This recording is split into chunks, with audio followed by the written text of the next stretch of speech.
Mr. Big. I'd like to stroke him, okay. Won't bite anybody.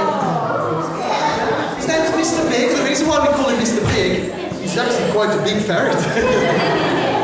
But do you know why I bought him tonight? Because he's beautiful. You can all stroke him afterwards. I guarantee, absolutely guarantee, that number one, he doesn't smell. Well, actually, he smells of watermelon because we've got some ferret spray at home. So we sprayed him before he came out. He doesn't smell. But secondly, he doesn't bite.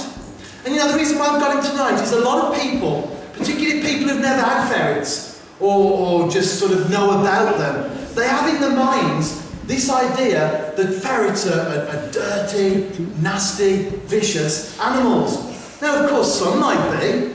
If you have a dog and you stick it at the bottom of the garden, never bother with it, never show it any love or attention, and never give it any care, of course that dog will have a nasty side to its nature. And a ferret can be just like that, really. But when you actually have a ferret like we've done from a young one, and he lives in the house, he has a little hutch that he sleeps in at night, and that's only because he might climb into bed with us and we might crush him in the night. But people are absolutely amazed when we get Mr. Big out and they stroke him and they all fall in love with him and they see just what a lovely, gentle nature that he's got. And one of the things that we do whenever we go around anywhere, we're on holiday, we take him on holiday with us. We've got some lovely pictures of him swimming in the sea. We've also got a Bedlington Terrier as well, which is originally like a hunting dog. We've got a Bedlington Terrier and they're the best of friends. They curl up together and they sleep in the same basket. They actually play together and they're really good friends. And one of the things that we find when we go out on holiday or over Bagridge or Hindley or somewhere like that is that when people see Mr. Big and spend 30 seconds in his presence, they want one. And the number of kids that we've left screaming at the moms and the dads, we want a ferret, we want a ferret. We've lost count of the number of times that's happened. But the reason why I brought him tonight is just to show how we can have a certain idea about something and yet be completely wrong.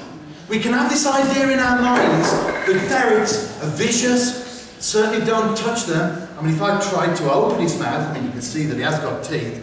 But if I tried to open it and put my finger in, all he does is just push me away. Because he's so gentle. Look, he won't even let me put my finger in.